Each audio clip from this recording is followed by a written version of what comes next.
The distinction of the week is leaving the familiar.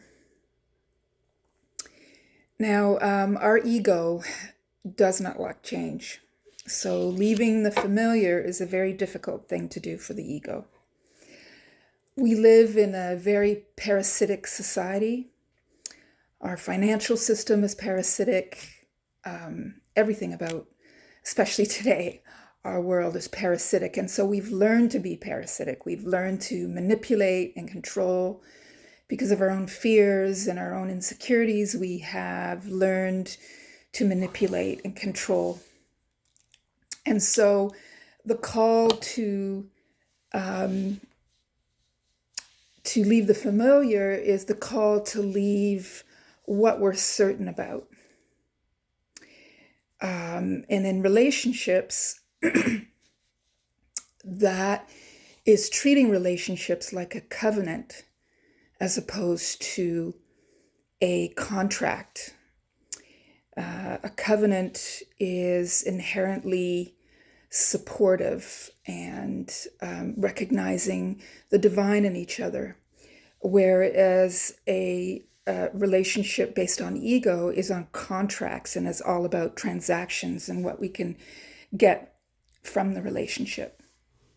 So it's a relationship based on ego, whereas a covenant is a relationship based on love and truth and honoring the divine in the other person. It's very difficult for the ego to trust in the heart, and which is unfortunate because your heart is where your intuition is. Your heart is where you're connected to God and everyone else. And so leaving the familiar is a call to thrive as opposed to just survive, because you're leaving behind the ego's fears of not being enough and the fear of annihilation and death. When you follow the heart, then you are certain in that you are taken care of, and that things are going to work out if you submit to the divine nature of your own heart. And so in different ways that we learn to try to control our being a victim, that's a big one. We live in a society where it's all about victim and abuser. And so we have learned to operate in the world that way, and the victim always blames and never takes responsibility. So they give away all your power when you identify as a victim.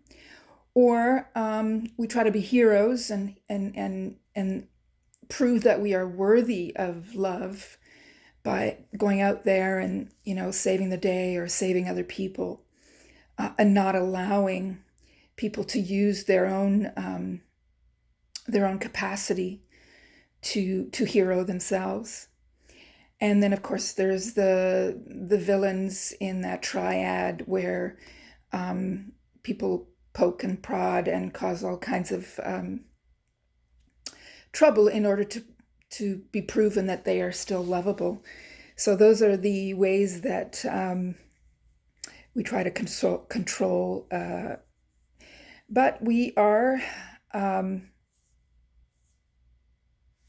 born to be co-creators, and we can do that when we submit to our hearts and submit to the inherent wisdom that lies there, because that is where we are connected to the divine. And so if we can focus on the commitment and that we are not alone, then that is where our freedom lies. That is where true comfort lies, is in that commitment to leaving all those things that are familiar because of how we've been domesticated, and just truly connect to our hearts and our inherent wisdom.